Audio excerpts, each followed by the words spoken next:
vous salue encore tous ce soir dans le précieux nom de notre Seigneur et Sauveur Jésus-Christ. Je crois que tous nous sommes dans la joie. Sommes-nous dans la joie?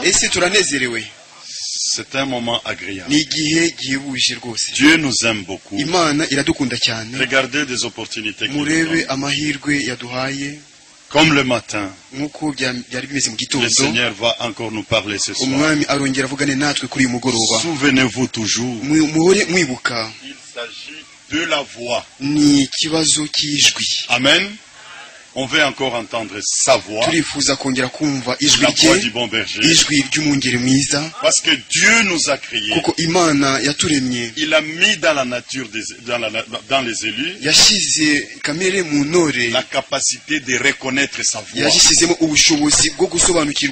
là on entendra encore, on reconnaîtra, et ça c'est la voix du bon berger.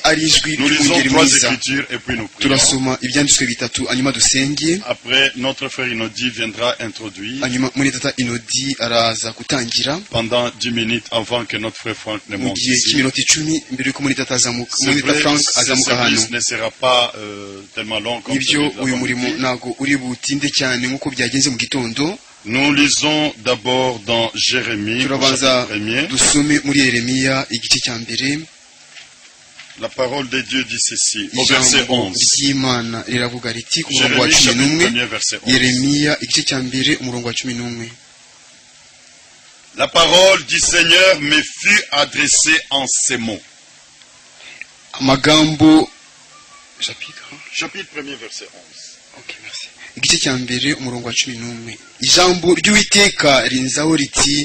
Que vois-tu, Jérémie? C'est une question que le Seigneur a posée. Je répondis. Et voici la réponse. Je vois une branche d'amandier. Alors le Seigneur dit, tu as bien vu. Je veille sur ma parole pour l'exécuter. Puisse le Seigneur nous donner des hommes sur qui lui-même dit, tu as bien vu. Amen. Car il est question de bien voir. Si tu ne vois pas bien, Dieu garde le peuple. Ésaïe 21. Ésaïe 21. La deuxième partie. Sentinelle. La deuxième partie du verset 11. Sentinelle. Que dis-tu de la nuit? C'est une question. Que dis-tu de la nuit? Sentinelle.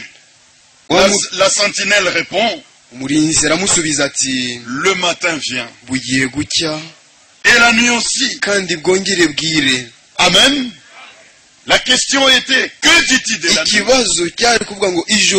Le matin vient.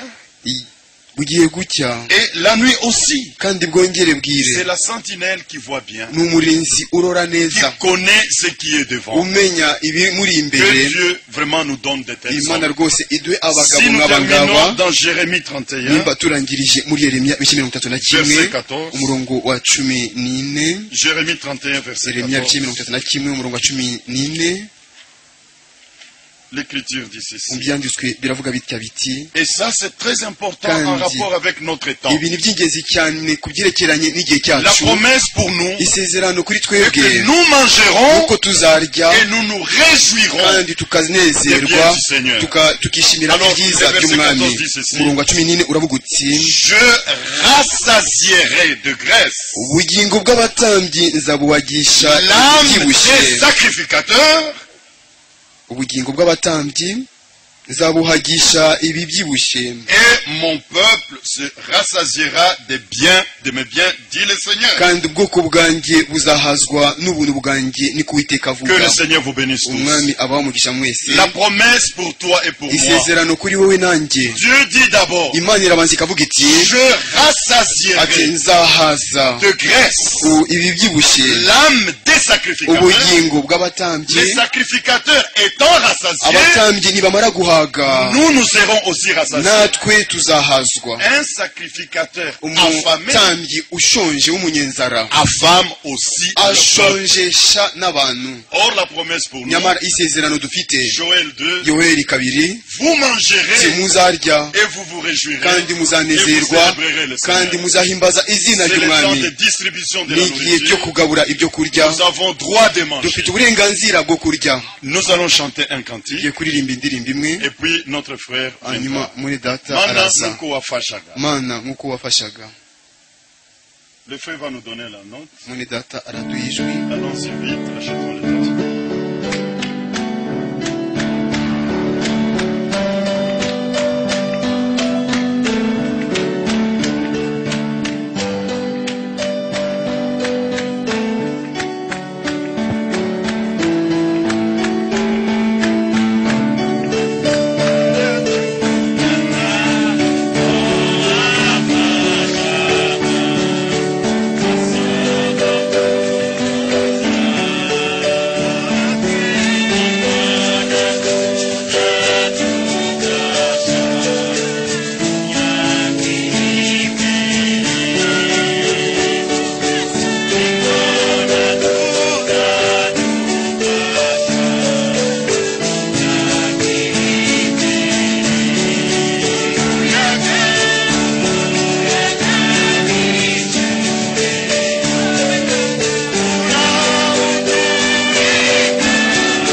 Seigneur soit loué. Umwami nahimbazwe.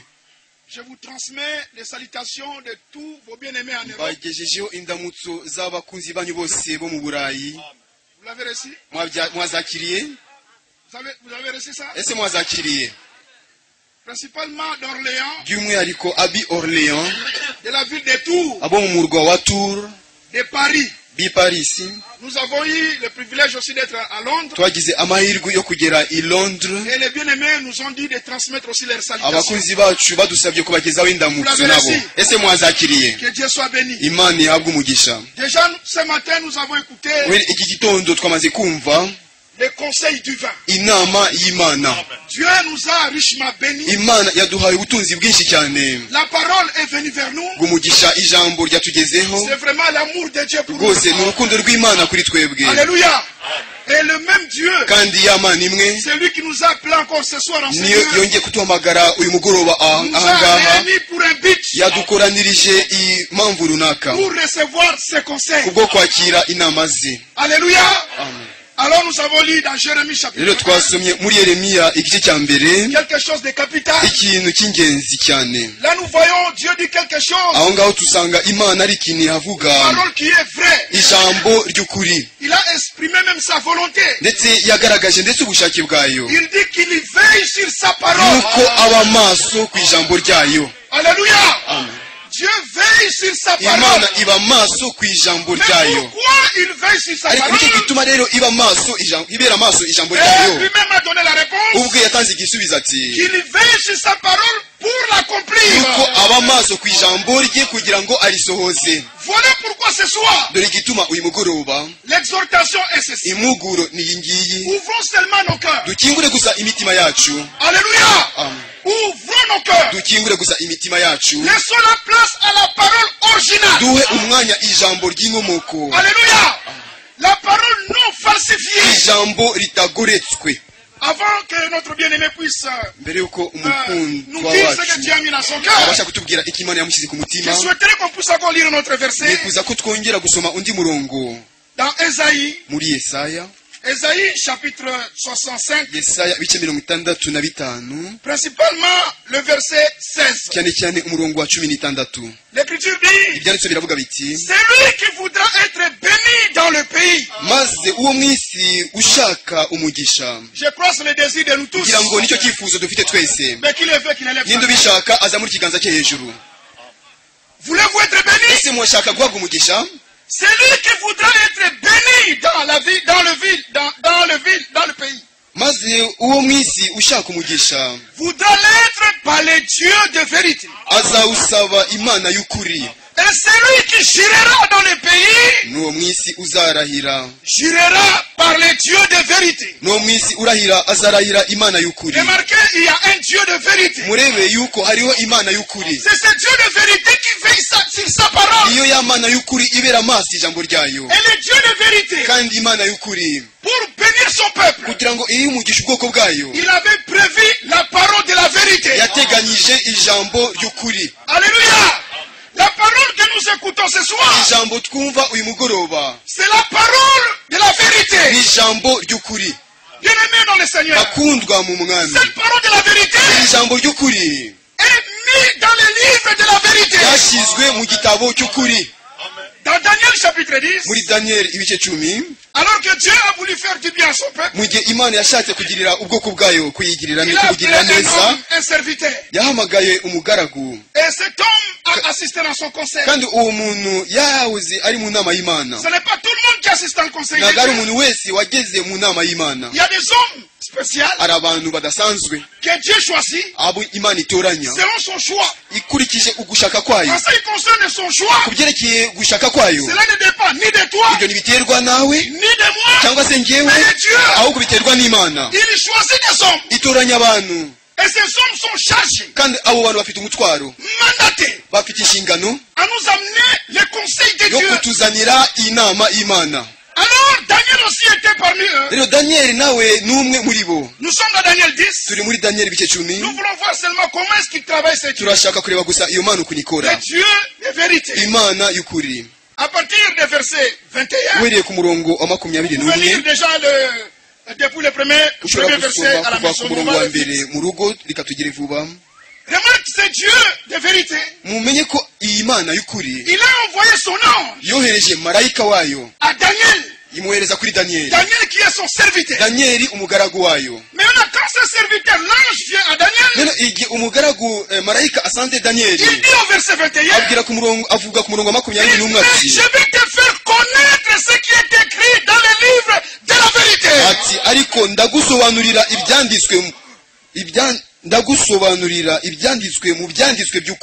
Amen.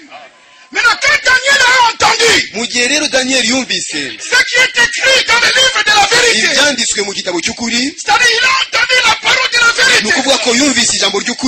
Maintenant, qu'est-ce que Daniel a fait? Le chapitre 11, là c'est son témoignage. Il dit, et moi, Daniel, la première année de Darius, le maître, j'étais auprès de lui pour l'aider et pour le soutenir. Écoutez bien le verset. Comme il a entendu, comme Daniel a entendu, il dit, maintenant, je vais te faire connaître la vérité. Oh, que Dieu soit loué. Parce que ce soir, nous allons écouter la vérité. Parce qu'il y a des hommes qui ont écouté. Dieu nous a promis dans Matthieu 24:45 que le serviteur fidèle et prudent, le serviteur au singulier, et cette parole est sortie de la bouche de Dieu de vérité. Alléluia. C'est lui qui a dit dans Matthieu 24:45 que le serviteur fidèle et prudent, la charge est donné à ce serviteur. Il a eu le temps d'écouter la vérité. Alors aujourd'hui, nous sommes tous pas devant un homme, mais devant Dieu pour écouter la vérité. Êtes-vous prêts? Êtes-vous prêts à écouter la vérité? Maintenant, en écoutant la vérité, qu'est-ce qui va se passer? Ephésiens chapitre 1. Parce qu'il y a le Dieu de vérité. Et le Dieu de vérité a la parole de la vérité. Dans Ephésiens. Oh, que Dieu soit loué. Aujourd'hui, nous sommes dans la joie. Parce que nous sommes là devant le Dieu de vérité pour écouter la vérité. Dans Ephésiens chapitre 1, verset 13. Il dit, en lui vous aussi, après avoir entendu la parole de la vérité. Mais qu'est-ce que cette parole de la vérité? L'évangile de votre salut. Vous avez cru. Et vous avez été scellés du Saint-Esprit. Et vous avez été promis. Alléluia. La parole de Dieu est agissante. Dieu agit au moyen de sa parole. Au commencement était la parole. Et à la fin, c'est la parole. Alors nous sommes venus ici pour croire. Ouvrons nos cœurs. Ne soyez pas des philosophes.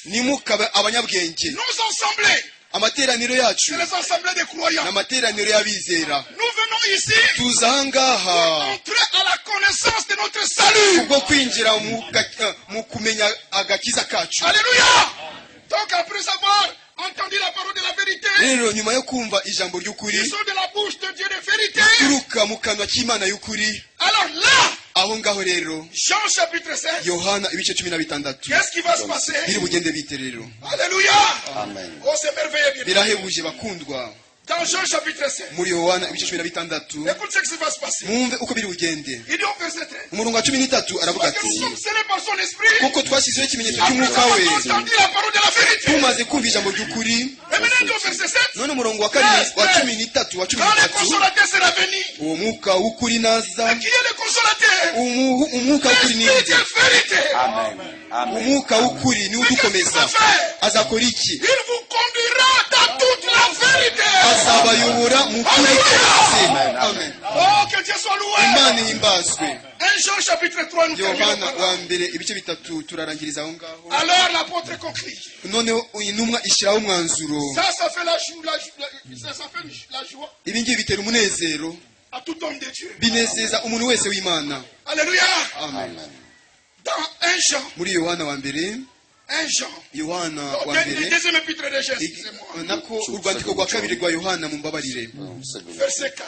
Umurongo wa 4.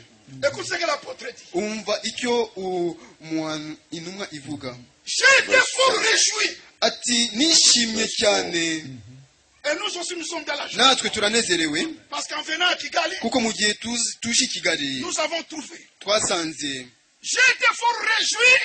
Nishimye cyane. J'ai trouvé quelques-uns de tes enfants. Kuko nasanze bamwe mu bana bawe bagendera mu kuri. Selon les commandements que nous avons reçus du Père. Nkuko twategetswe na data wa twese. Pour marcher dans la vérité. Kuko kugira ngo ugendere mu kuri. Ouvre ton cœur. Kingura umutima wawe. Alléluia. Amen. Et le Dieu de vérité. Ni Imana y'ukuri. Aujourd'hui. Uyu munsi. Va nous donner toute la parole de la vérité. Iri buduhe ijambo ryose ry'ukuri.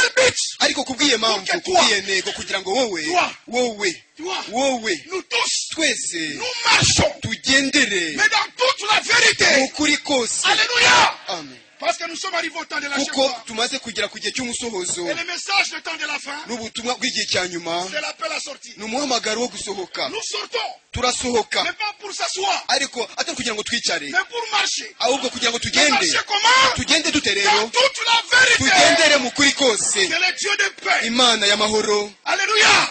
Qui a ramené d'entre les morts. Yagaruye mu bapfuye. Notre grand berger de brebis. Umungeri mutayiza wacu mukuru w'intama aradushoboza. Adushoboza kumva neza. Que Dieu vous bénisse. Imana ibaho umugisha. Amen. Amen.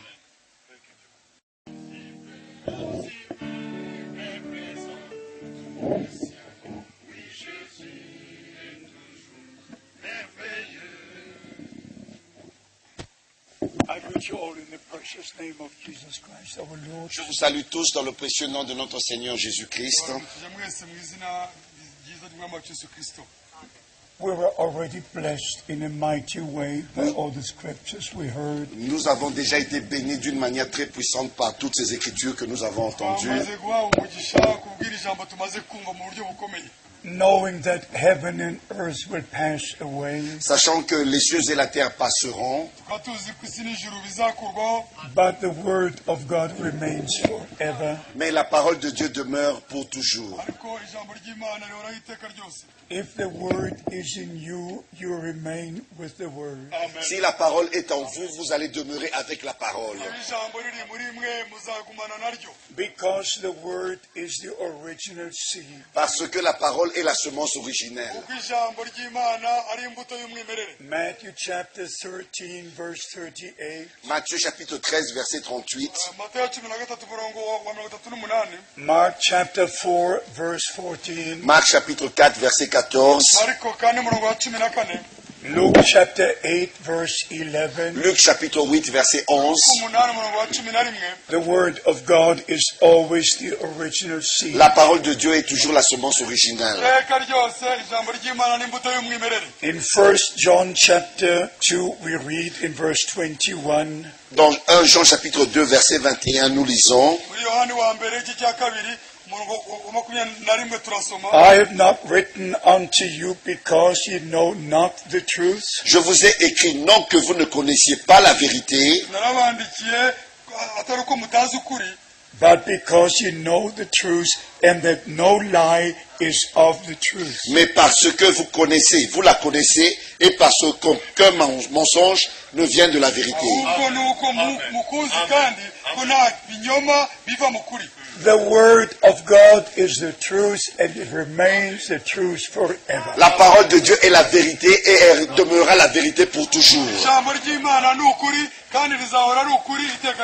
But all the interpretations are a lie and they remain a lie forever. Et toutes les interprétations sont des mensonges et seront toujours des mensonges.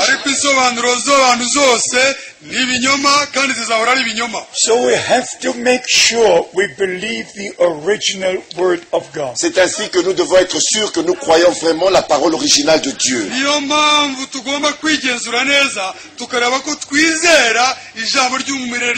In 1 Kings 17, the last verse we read, Dans 1 Roi chapitre 17, le dernier verset, nous lisons,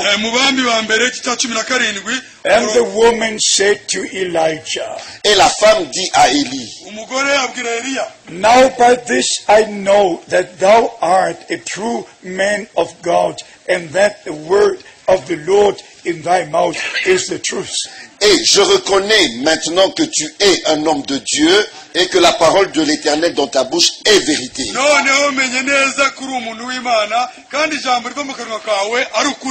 In the prophet Isaiah chapter 40, Dans le prophète Ésaïe au chapitre 40, everybody knows the scripture of Isaiah chapter 40.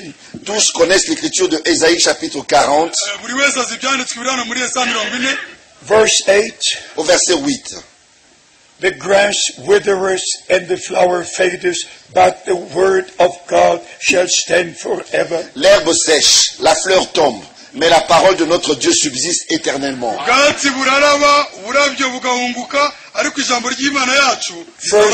First Peter chapter 1. 1 Pierre chapitre 1,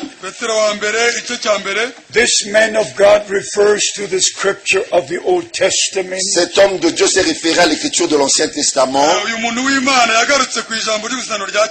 And makes the following statement. et a fait la déclaration suivante. Being born, verse 23, 24, 25. Versets 23, 24 et 25. Being born again, not of corruptible seed, Puisque vous avez été régénérés non par une semence corruptible, but of incorruptible by the word of God, which liveth and abideth forever. mais par une semence incorruptible, par la parole vivante et permanente de Dieu,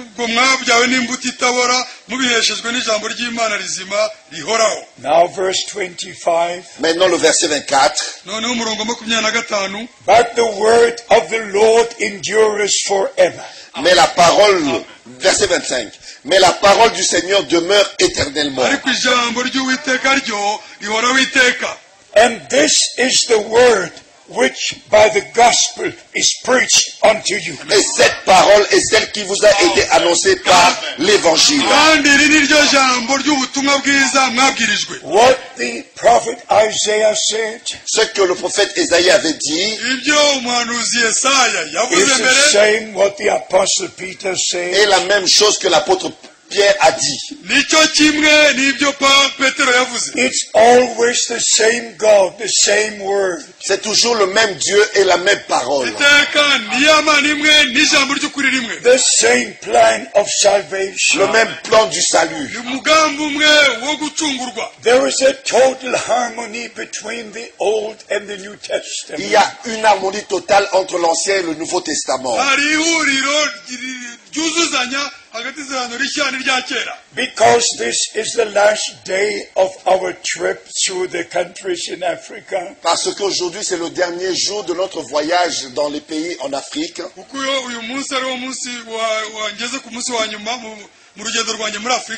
It was one of the most blessed trips in all my life. C'était un des voyages les plus bénis de toute ma vie.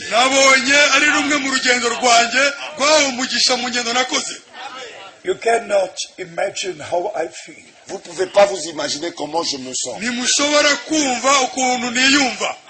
I'm very, very grateful to Almighty God. Je suis très, très reconnaissant au Dieu Tout-Puissant Who has revealed himself to you personally. qui s'est révélé lui-même à vous personnellement. You know Jesus Christ as your personal Savior. Vous connaissez Jésus-Christ comme votre sauveur personnel. You have a personal relationship with God. Vous avez une communion personnelle avec Dieu. In John chapter 7, dans Jean chapitre 7, verse 37 and 38, verset 37 et verset 38. In the last day, the great day of the feast, Jesus stood and cried, saying, Le dernier jour, le grand jour de la fête, Jésus se tenant debout s'écria. nuko ku munsi uheruka w'iyo minsi mikuru ari wo munsi uruta iyindi Yesu arahagarara avuga cyane ati, If any man thirst, let him come unto me and drink. Si quelqu'un a soif, qu'il vienne à moi et qu'il boive. umuntu nagira inyota aze aho ndi anywe. Thee that believest in me, as the scripture says. Celui qui croit en moi, comme dit l'Écriture, unyizera nk'uko ibyanditswe bivuga, as the scripture says. Comme dit l'Écriture, nk'uko ibyanditswe bivuga, out of his heart shall flow rivers of living water. Des fleuves d'eau vive couleront de son sein. inzuzi z'amazi y'ubugingo zizatemba ziva mu nda ye. Isaiah chapter 66. Ésaïe chapitre 66. Yesaya 66 verse 5. Au verset 5. ku murongo wa 5. Hear the word of the Lord, ye that tremble at his word. Écoutez la parole de l'Éternel, vous qui craignez sa parole. Please listen to the next part of the verse. S'il vous plaît, écoutez l'autre partie du verset. Your brethren that hated you, voici ce que disent vos frères qui vous haïssent et vous repoussent.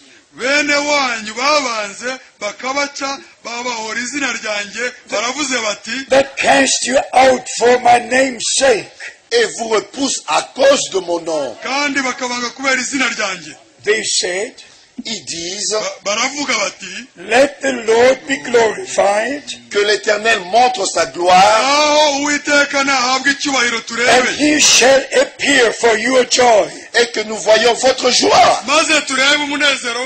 and they shall not be ashamed. Mais ils seront confondus. Amen. We understand this. Nous comprenons ceci. There are brothers who hate us. Il y a des frères qui nous haïssent. It goes back to Cain and Abel. Cela remonte de Caïn et de Abel. And John the apostle writes, et Jean l'apôtre a écrit, that we should not love in the way of Cain. Que nous ne devons pas aimer comme Caïn. We should not talk about love and then hate and kill. Et nous ne devons pas parler de l'amour, mais haïr, et en même temps haïr et tuer.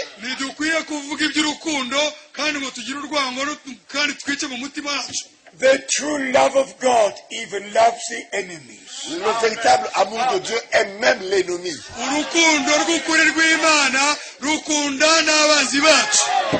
We can bless those who misunderstand us. Nous pouvons bénir ceux qui ne nous comprennent pas. Now we have to understand something very important. Maintenant, nous devons comprendre quelque chose de très important. We have the greatest responsibility right now on the face of the earth. Nous avons la plus grande responsabilité maintenant même sur la terre. There is no president on earth who has the same responsibility as we have right now. Il n'y a aucun président sur la terre qui a la responsabilité que nous avons maintenant. We have the responsibility to bring the message of the hour to God's people. Nous avons la responsabilité d'apporter le message de l'heure au peuple de Dieu. The last message before the last day shall be, le dernier message avant que vienne le dernier jour. And we understand from the fulfillment of the scripture prophecy Et nous comprenons de l'accomplissement des prophéties des Écritures that Brother Branham was chosen by Almighty God. que Frère Branham a été choisi par le Dieu Tout-Puissant. God will never ask you, God will never ask me. Dieu ne va jamais vous demander, non plus me demander à moi.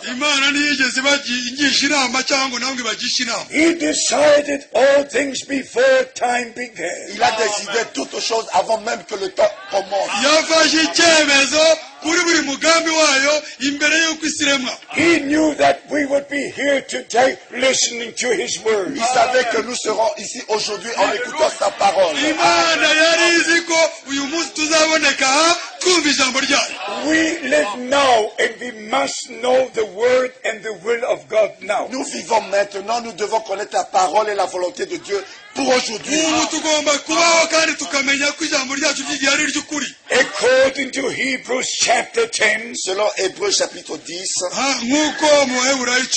verse 10, au verset 10, we were sanctified by the will of God through Jesus Christ. c'est en vertu de cette volonté que nous sommes sanctifiés par l'offrande du corps de Jésus-Christ.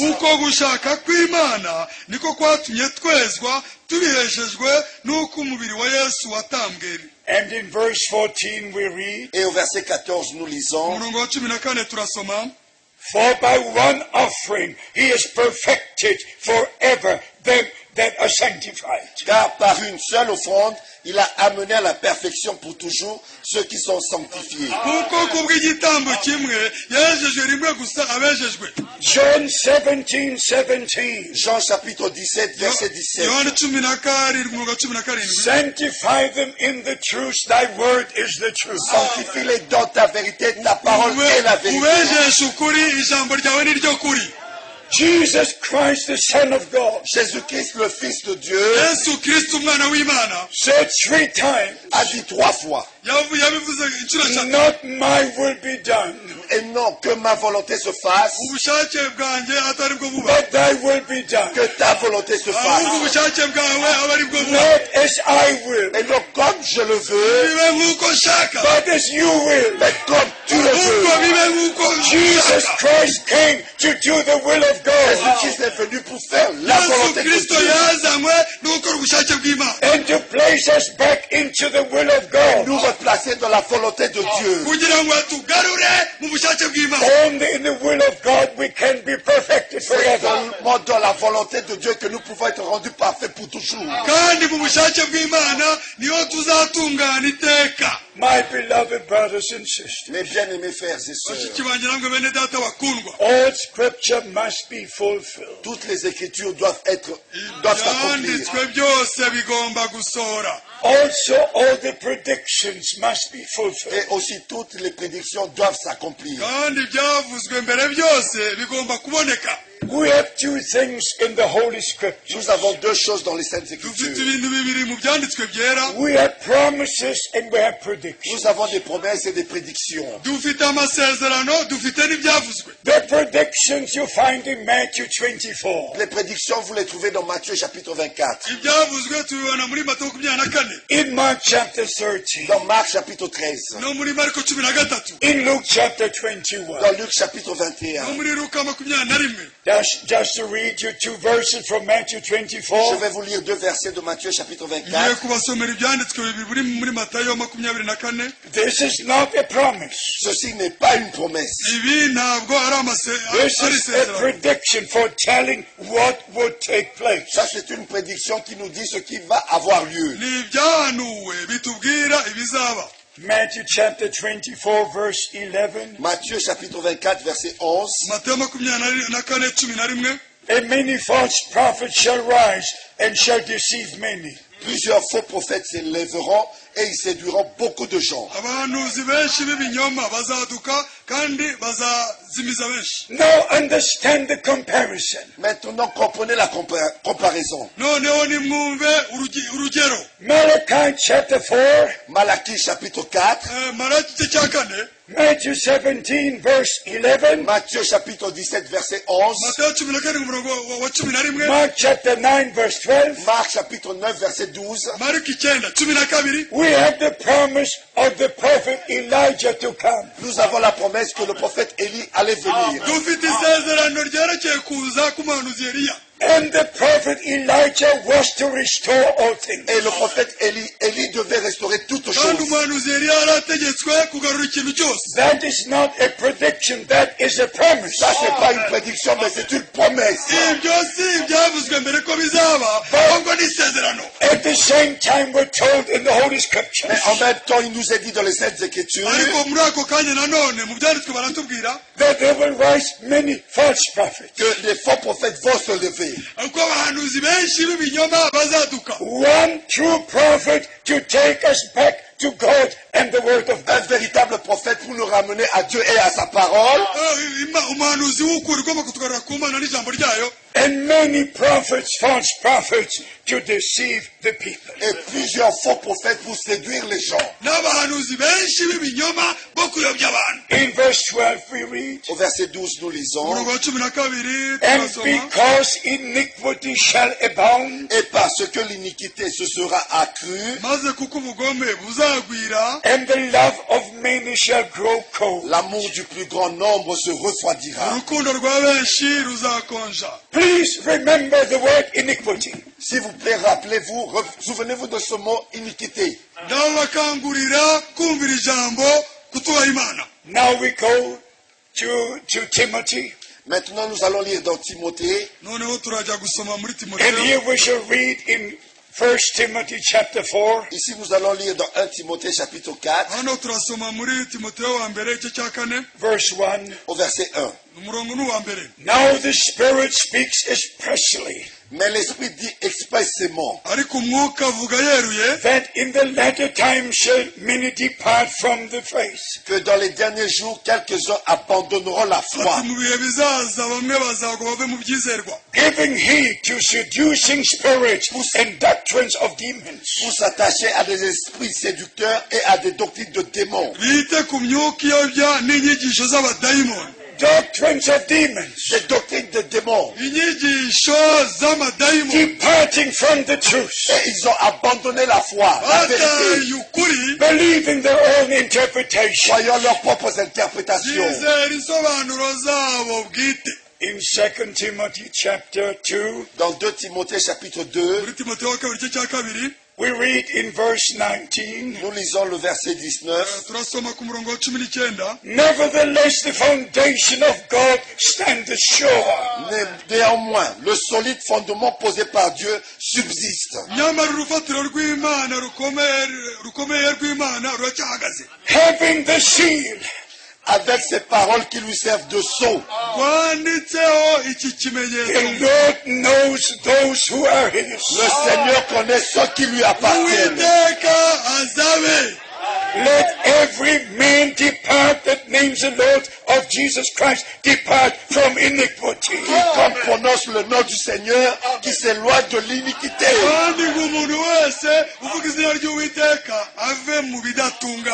Now we shall go to 2 Thessalonians chapter 2. Maintenant, nous allons lire 2 Thessaloniciens chapitre 2. Here we read in verse 7, Ici, nous lisons le verset 7. for the mystery of iniquity does already work. Car le mystère de l'iniquité agit déjà. The mystery of iniquity. Le mystère de l'iniquité. Here the scripture speaks about the Antichrist, Ici, l'Écriture parle de l'Antichrist, the man of sin, l'homme du péché, the son of perdition. le fils de la perdition,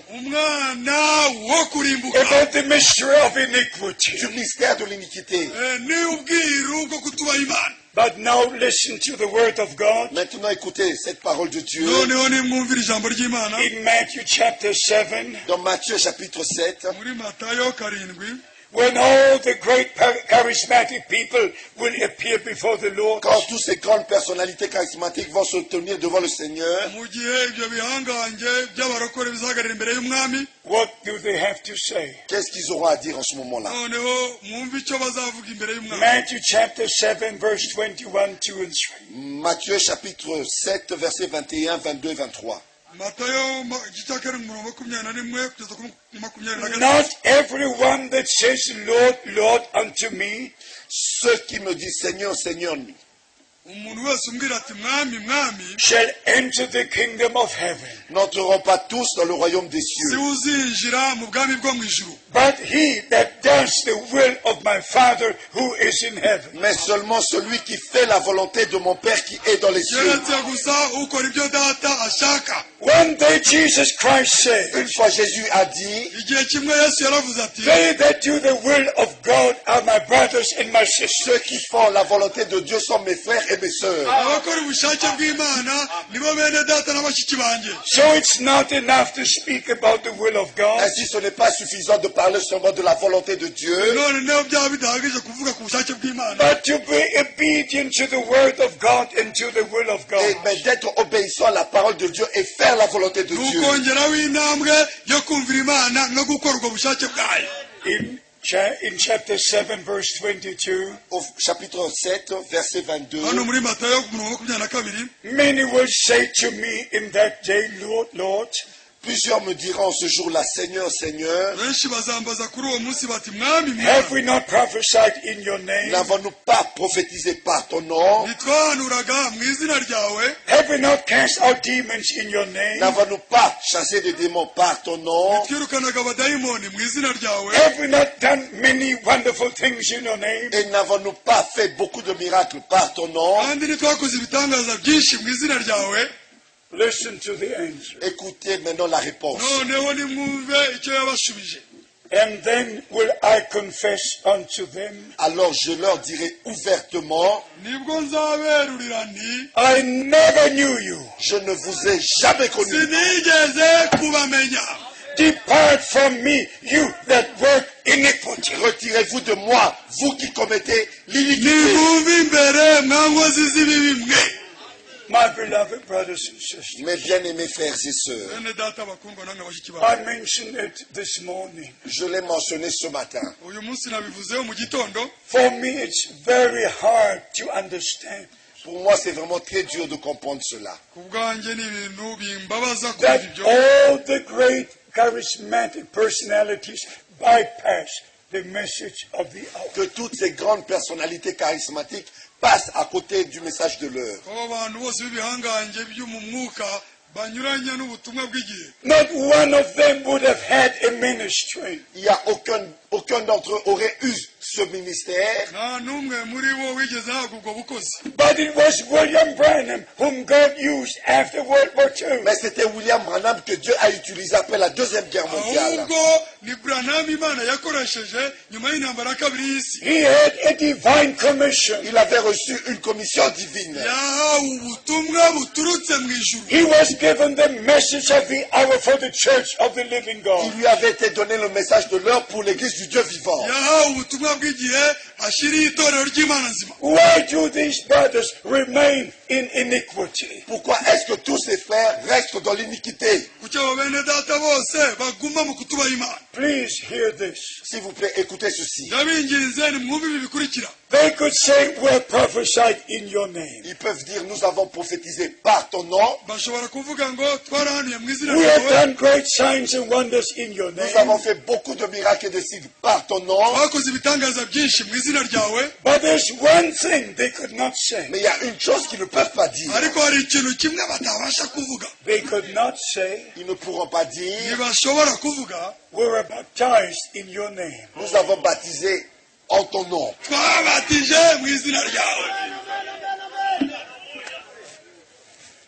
They can say, I did. Ils peuvent dire, nous avons fait, nous avons fait, nous avons fait. I did it in your name, Nous avons fait tout ceci en ton nom. But then the Lord could ask, Et le Seigneur pourra leur demander, why did you reject to be baptized in my name? pourquoi est-ce que vous avez refusé d'être baptisé en mon nom? And you go into all the world, Et vous allez dans le monde entier, all the great personalities, toutes ces grandes personnalités, they remain in the teachings of the Trinity. ils demeurent dans l'enseignement de la Trinité.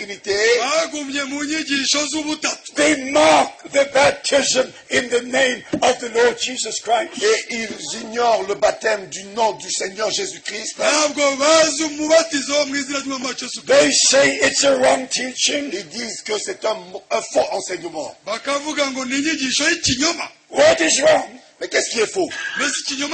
Who is wrong? Qui a tort? Was Peter wrong? Est-ce que Pierre avait tort? Was the Apostle Paul wrong? Est-ce que l'apôtre Paul avait tort? Who is wrong? Qui a tort? This is the true word of Ça, God. c'est la véritable parole de Dieu. This is the true apostolic teaching. Ça, c'est le véritable enseignement apostolique. But those who God calls false prophets, Mais ceux que Dieu appelle des faux prophètes, who draw the attention of the people to themselves, qui attirent l'attention du peuple à eux-mêmes, who build their own kingdom within the kingdom of qui God, bâtissent leur propre royaume dans le royaume de Dieu, to them the Lord will have to say, à eux le Seigneur devra dire en ce moment-là, depart from you, you that work iniquity. retirez-vous de moi, vous, ouvriers de l'iniquité. Let me summarize what we have to say. Permettez-moi de résumer ce que nous devons dire, nous disons. This is the last message. Ceci est le dernier message. In the last church age, Dans le dernier âge de l'Église, never before was the whole plan of God made known to humanity as it is right now. jamais auparavant tout le plan de Dieu a été révélé à l'humanité comme elle est révélée maintenant.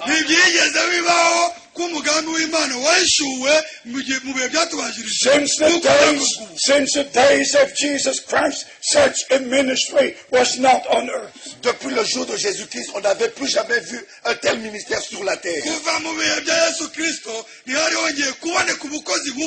I told you this morning, Je vous l'ai dit ce matin, I knew Brother Branham for 10 years. j'ai connu Frère Branham pendant 10 ans.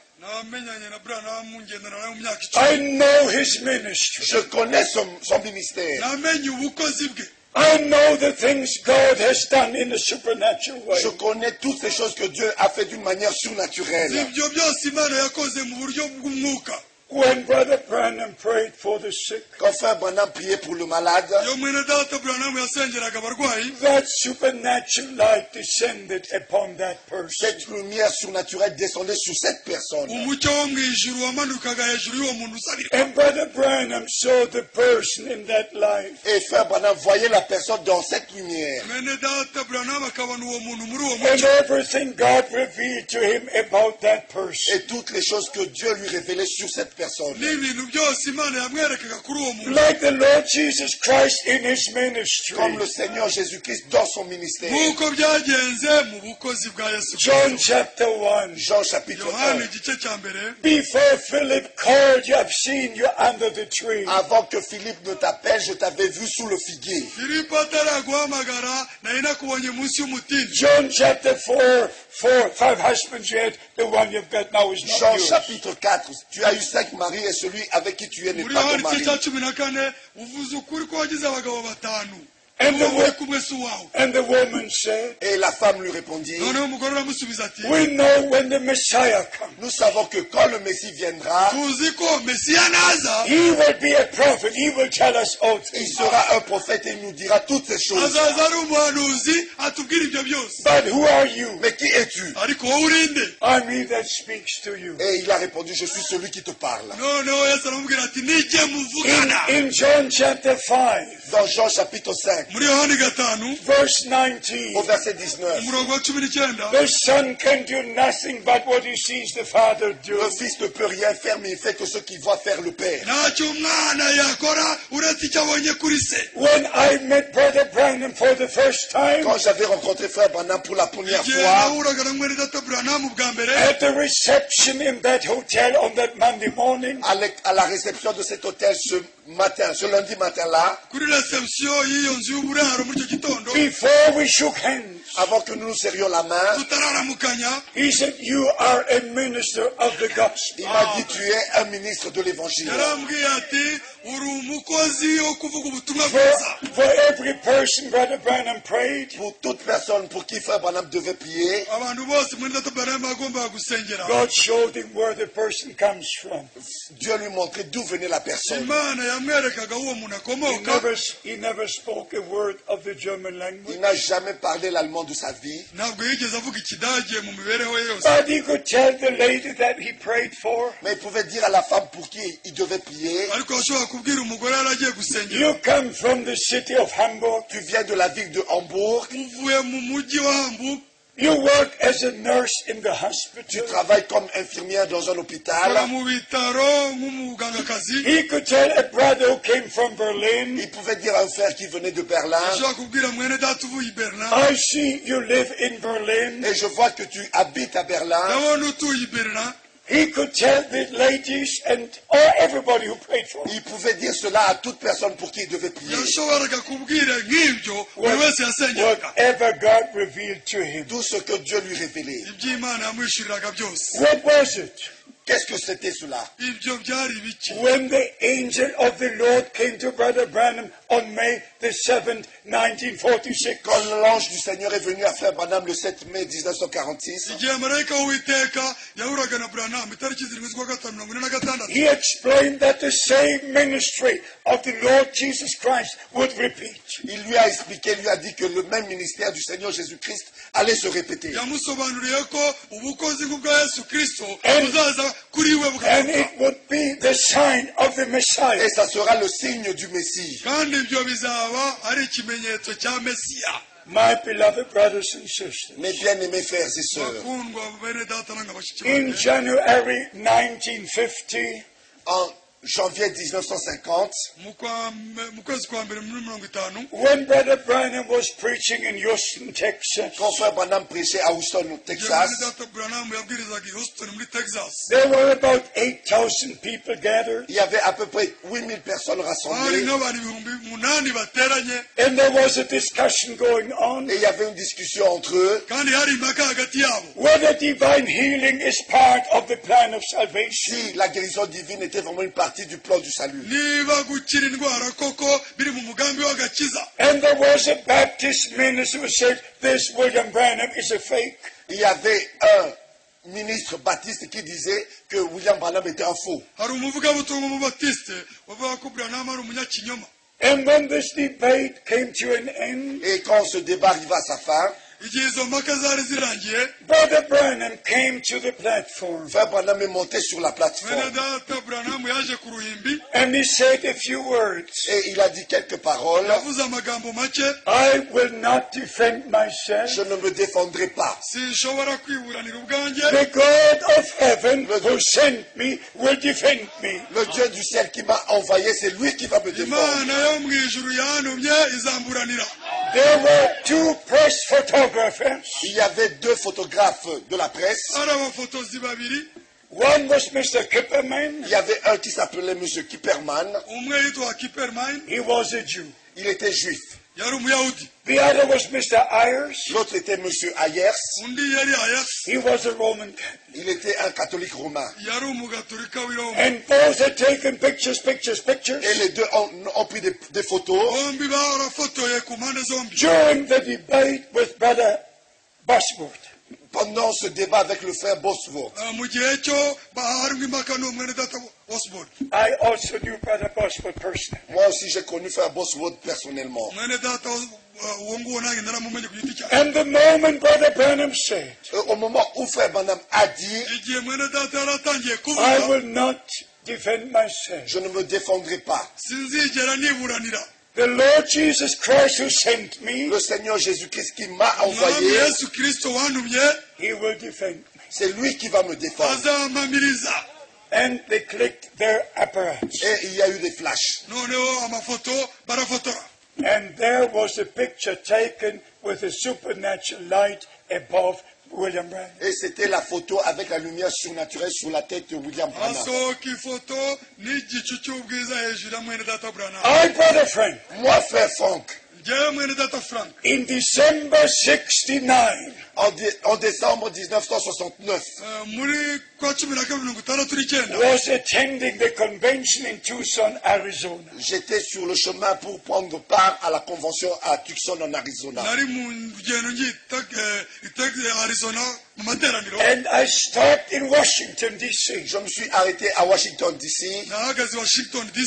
I searched all morning. J'ai cherché toute une matinée to find the hall of art where this picture with the pillar of fire hangs. De trouver la galerie d'art avec cette photo de la colonne de feu sur la tête de William Branham. I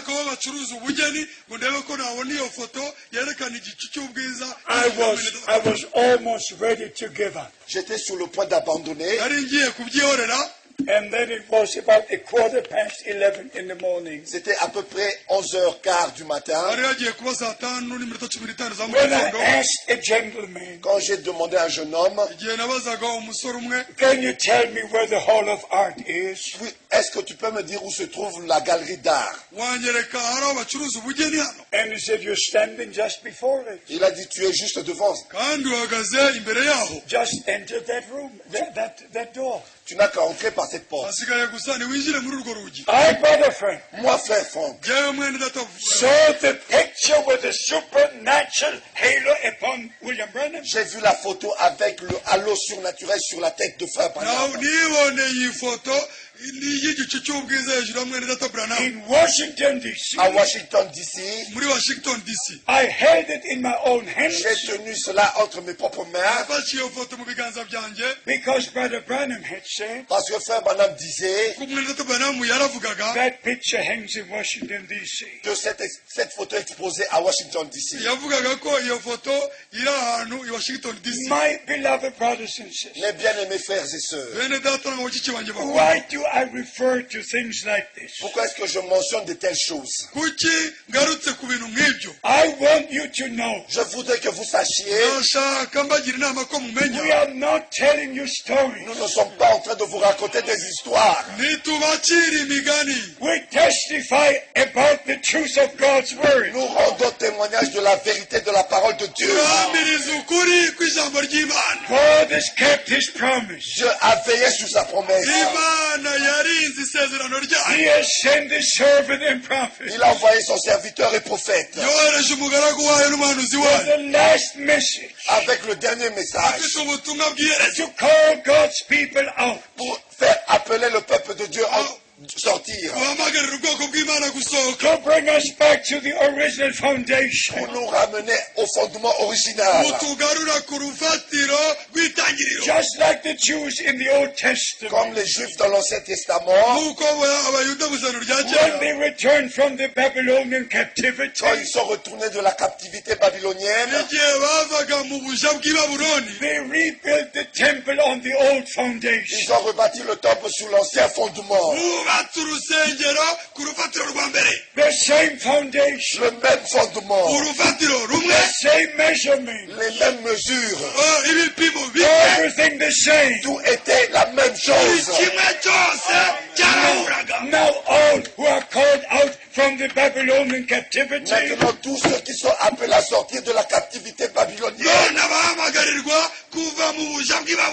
They are built up on the same foundation. Édifiés sur le même fondement. On the foundation of the apostles and prophets. Sur le fondement des apôtres et des prophètes. It's the foundation of God. C'est le fondement de Dieu. So let us depart from iniquity. Alors, nous devons nous éloigner de l'iniquité. Let us return to the word of God. Retournons à la parole de Dieu. So we understand from the Holy Scripture. C'est ainsi que nous le comprenons des Saintes Écritures.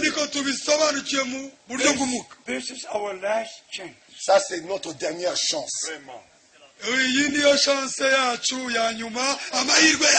If there would be a chance after we leave this earth, Si il y aurait une autre chance après que nous ayons quitté cette terre, we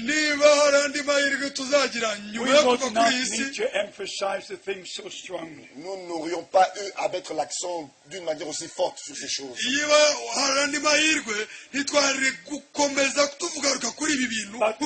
The Bible says in Matthew 25 verse 10, Mais la Bible dit dans Matthieu chapitre 25 verset 10 that were ready went into the marriage. que celles qui furent prêtes entrèrent dans la salle des noces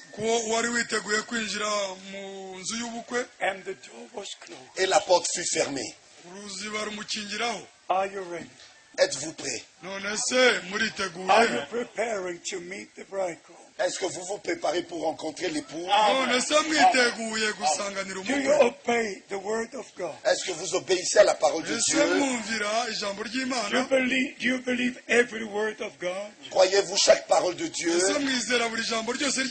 Beloved brothers and sisters in Christ, Mes bien-aimés frères et sœurs en Christ, my ministry is directly connected to Brother Branham's ministry. mon ministère est directement connecté au ministère de Frère Branham.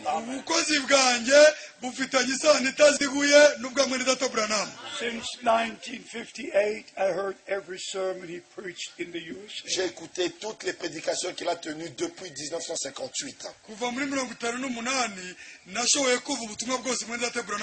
I grew spiritually under his ministry. J'ai grandi spirituellement sous son ministère. Just before the opening of the seven seals, Juste avant l'ouverture des 7 sceaux, I was together with Brother Branham. j'étais ensemble avec Frère Branham. And he told me that he's moving to Tucson, Arizona. Et il m'a dit qu'il allait déménager à Tucson en Arizona. On December the 22nd, 1962, Le 22 décembre 1962, Brother Branham had a vision Frère Branham a eu une vision of the appearing of the supernatural cloud. de l'apparition de la nuée surnaturelle. The vision was fulfilled on February the 28th. La vision s'est accomplie le 28 février 1963. When Brother Branham heard 7 mighty thunderclaps, Quand Frère Branham a entendu cette détonation des tonnerres, he looked up and saw the supernatural cloud. il a levé les yeux et il a vu la nuée surnaturelle. There he was told about the opening of the seven seals. Et là, il lui a été dit, il lui a été parlé de l'ouverture de cette sceaux. In Revelation chapter 5, Dans Apocalypse chapitre 5, the sealed book was still closed. le livre scellé était encore fermé. But my beloved brothers and sisters, Mais mes bien-aimés frères et sœurs, from March the 17th to the 24th, 1963, de 17 mars 1963 au 24 mars 1963, throughout the whole week, tout au long d'une semaine, every day at about 2 o'clock in the afternoon, chaque jour aux environs de 2 heures de l'après-midi, the supernatural light came into Brother Branham's room. la lumière surnaturelle entrait dans la pièce où était Frère Branham. And the seal that he was to preach on that evening Et le sceau qui devait prêcher ce soir-là was divinely revealed to him. lui avait été révélé d'une manière divine. My brothers and sisters, Mes bien-aimés frères et sœurs, God has done great things.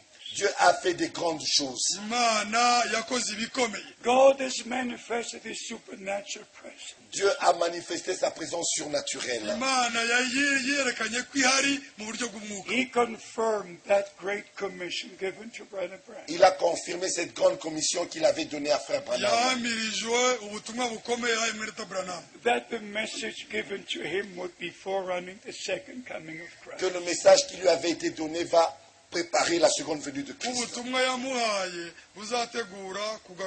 So you will understand my responsibility before God. Ainsi, vous comprenez ma responsabilité devant Dieu. I just say this before we close. Je dis ceci juste avant de conclure. I'm not a prophet. Je ne suis pas un prophète. I'm the least of God's servants. Je suis le moindre de tous les serviteurs de Dieu.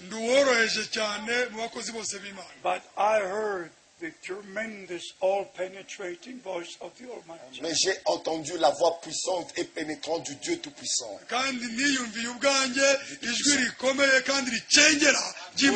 With these ears, Avec ses oreilles.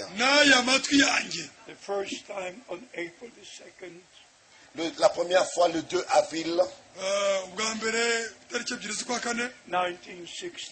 1962. it was a Monday morning. C'était un lundi matin. I was already dressed for the day. J'étais déjà habillé pour le jour. Went to the window, Et je suis allé vers la fenêtre. pulled the curtains, J'ai tiré les rideaux. looked out the window. J'ai regardé par la fenêtre. The night was over, but the sun was not yet up. La nuit était déjà passée, mais le jour ne s'était pas encore levé. I was happy that the rainy season is over. J'étais déjà content que la saison de pluie était finie. And the first day without a cloud in the sky was almost to be. Et c'était le premier jour sans nuages qui commençait.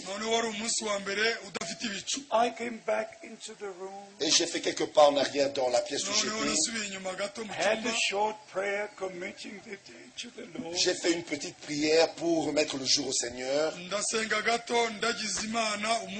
And after the prayer, I stood to my feet Et après la prière, je me suis mis sur mes deux pieds. and I looked again towards the window. Et je regardais encore par la fenêtre.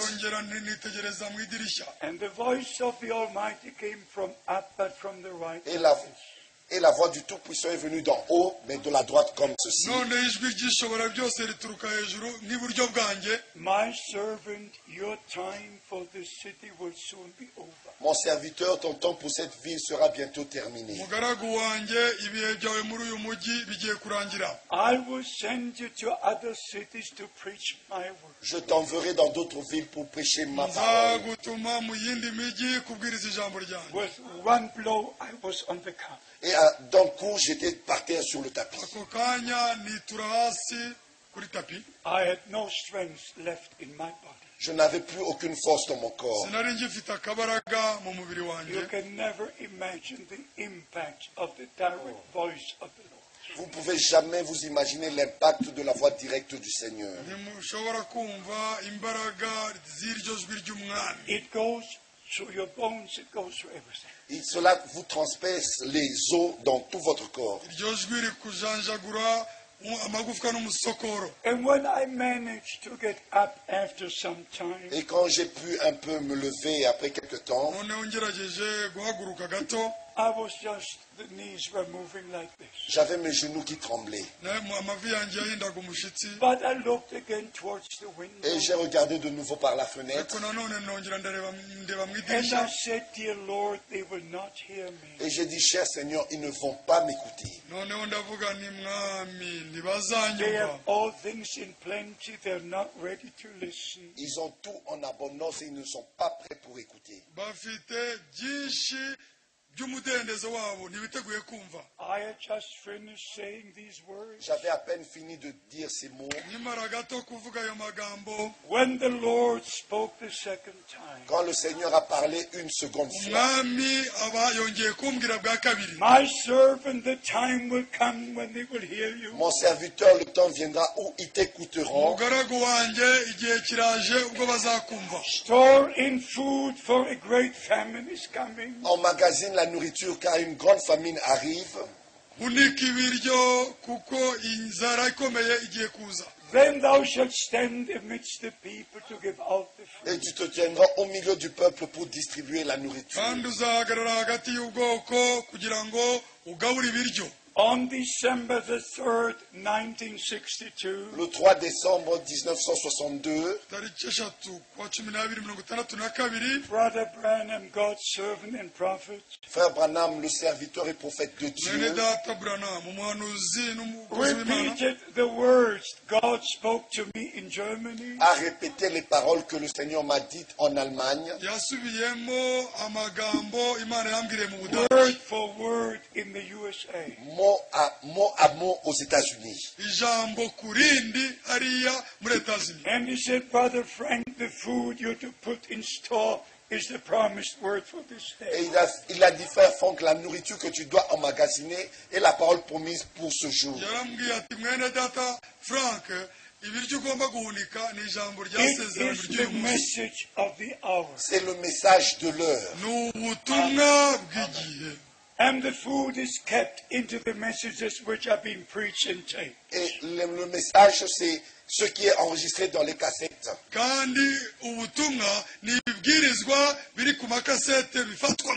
Then Brother Branham said, Et Frère Branham dit encore, Brother Frank, wait with the giving out of the food Frère Franck, attends pour la distribution de la nourriture until you get the rest of the food that belongs with it. jusqu'à ce que tu reçoives le reste de la nourriture qui va avec. This part I did not understand. Cette partie-là, je ne l'avais pas compris. You may judge, you may believe, you may not believe. Vous pouvez juger, vous pouvez croire, vous pouvez ne pas le croire. But on December the 24th, 1965, Mais le 24 décembre 1965, I saw Brother Branham going up on a cloud. j'ai vu Frère Branham monter sur une nuée. And in that vision I said, Et dans cette vision, j'ai dit, Brother Branham, you're not the Son of Man. Frère Branham, tu n'es pas le Fils de l'homme. Why do I see you going up on the cloud? Pourquoi est-ce que je te vois montant sur la nuée? Not knowing it was the same moment Brother Branham died and was taken from time to eternity. Sans savoir que c'était le moment même où Frère Branham était mort et a été repris de ce temps dans l'éternité. I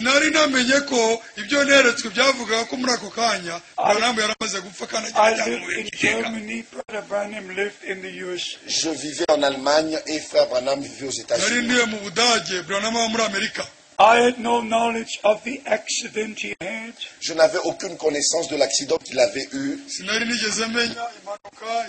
I did not know that he died on December the 24th. Je ne savais pas qu'il était mort le 24 décembre 65. But the God of heaven, who knows all things, Mais le Dieu du ciel qui connaît toutes choses gave me that divine information. m'a accordé, m'a donné cette information divine. I was the last one to see Brother Branham in the coffin. J'étais le dernier à avoir vu Frère Branham dans le cercueil. I wept very much. J'avais beaucoup pleuré. I was asking the Lord God, Je demandais au Seigneur Dieu, how can the bride church be prepared without this ministry? comment est-ce que l'église épouse peut être préparée sans ce ministère? But on the evening of that same day, Et le soir de ce même jour, which was April the 11th, 1966, qui était le 11 avril 1966, when I returned to my hotel room, quand je suis retourné dans ma chambre d'hôtel, the peace of God flooded my soul. la paix de Dieu a rempli mon âme. And it spoke in my heart, Et cela parlait dans mon cœur, not an audible voice, et non une voix audible, but it spoke in my heart. mais cela parlait dans mon cœur. Now your time has come. Maintenant ton temps est arrivé. Now your time has come. Maintenant ton temps est arrivé To go from city to city, from country to country, d'aller d'une ville à une autre, d'un pays à un autre, to preach the word of God, pour prêcher la parole de Dieu to share the message of the hour, et de partager le message de l'heure, to acquaint this generation with the plan of salvation. pour mettre cette génération en contact avec le plan du salut. So I look back to over 40 years, Et je regarde en arrière à plus de 40 années, ministering in 135 countries, et j'ai fait ce ministère dans plus de 135 pays. in all the past years. Dans toutes les années passées, I was always home 2 weeks every month and gone 2 weeks. j'étais à la maison seulement pendant 2 semaines, et 2 semaines j'étais parti. Always 2 weeks home, 2 weeks gone. Toujours 2 semaines à la maison, 2 semaines en voyage. It is my commission to go into all the world. C'était ma commission d'aller dans le monde entier. Because William Branham was told, Parce qu'il avait été dit à William Branham, not you will forerun the second coming of Christ, non toi qui seras le précurseur de la seconde venue de Christ, but the message given to you will be the forerunner of the second coming of mais le Christ. message qui t'a été donné sera le précurseur de la seconde venue de Christ.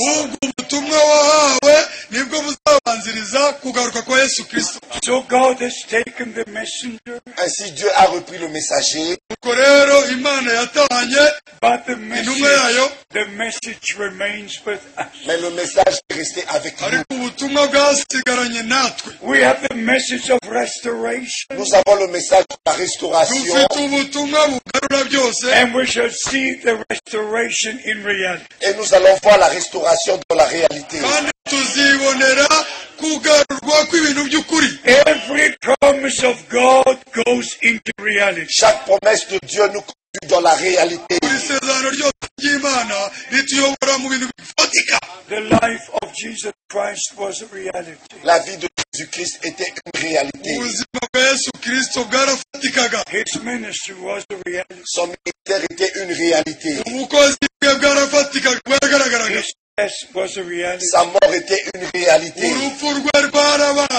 His going down to hell was a reality. Sa descente en enfer était une réalité. He rose on the third day. Il est ressuscité au 3e jour. That was a reality. Ça, c'est une réalité aussi. Que Dieu vous bénisse. Nous allons nous mettre debout et prier. Je voudrais dire ceci. God has given you men ordained to the ministry. Dieu vous a donné des hommes qui sont destinés au ministère. Actually, I don't need to come back again. En fait, je n'ai plus besoin de revenir ici. You have men of God in your midst. Vous avez des hommes de Dieu parmi vous. In your city, in your country. Dans votre ville et dans votre pays. Will you pray for these brothers? Est-ce que vous allez prier pour ces frères? Will you love all who minister the word? Est-ce que vous allez aimer tous ceux qui prêchent la parole?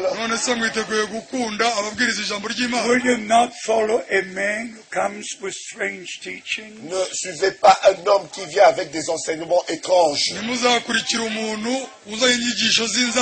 Some come with a thunder doctrine. Il y en a qui viennent avec des doctrines des tonnerres.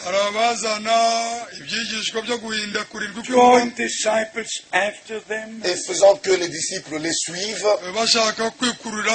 And every wrong teaching splits the body of Christ. Et chaque enseignement faux divise le corps de Christ. Never support a brother who brings new wrong teaching. Ne supportez pas un frère qui apporte des faux enseignements. The word of God. Restez avec la parole de Dieu. This is God's time for God's people. Ceci est le temps de Dieu pour le peuple de Dieu. To unite under Christ the head. D'être unis sous Christ la tête. And to respect the ministries God placed into the body of Et Christ. de respecter les ministres, les ministères que Dieu a placés dans le corps de Christ. How many agree to that? Combien sont d'accord avec cela? Que Dieu vous bénisse. Let us pray. Nous allons prier. Our Heavenly Father, Notre Père Céleste, we give you praise, honor, and glory. nous te donnons la louange, l'honneur et la gloire. Dear Lord, I thank you for this day. Cher Seigneur, je te remercie pour ce jour. It is the day you made C'est le jour que tu as fait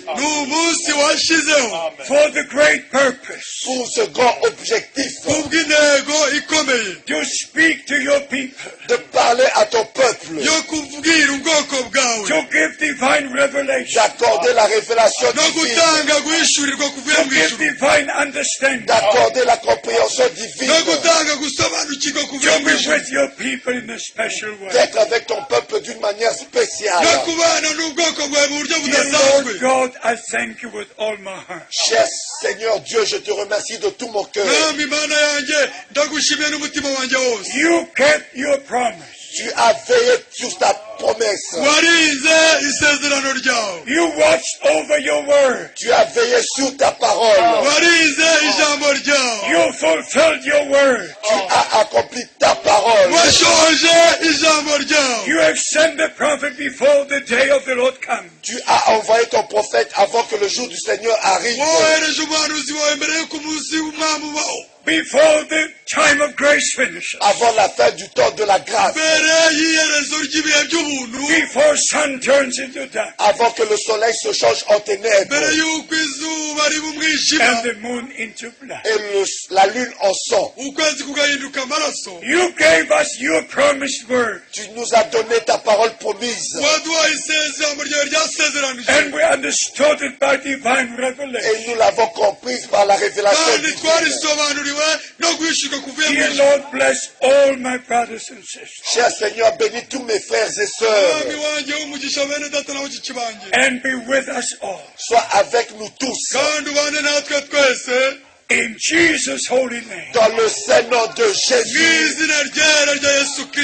Hallelujah. Alléluia. Hallelujah. Amen. God bless you. Que Dieu vous bénisse. God bless you. Que Dieu vous bénisse. And be with you. et qu'il soit avec vous I thank tous. the brothers for the invitation. Je remercie les frères pour l'invitation And I thank my brothers for the interpretation. et je remercie mon frère pour l'interprétation. Que Dieu soit avec vous tous. Imana ibane namwe mwese. May God bless you. Que Dieu vous Imana ibahe bénisse. umugisha. Asante sana. Amen. God bless Amen. you. Amen. Amen. Amen. Bless you. Bless you.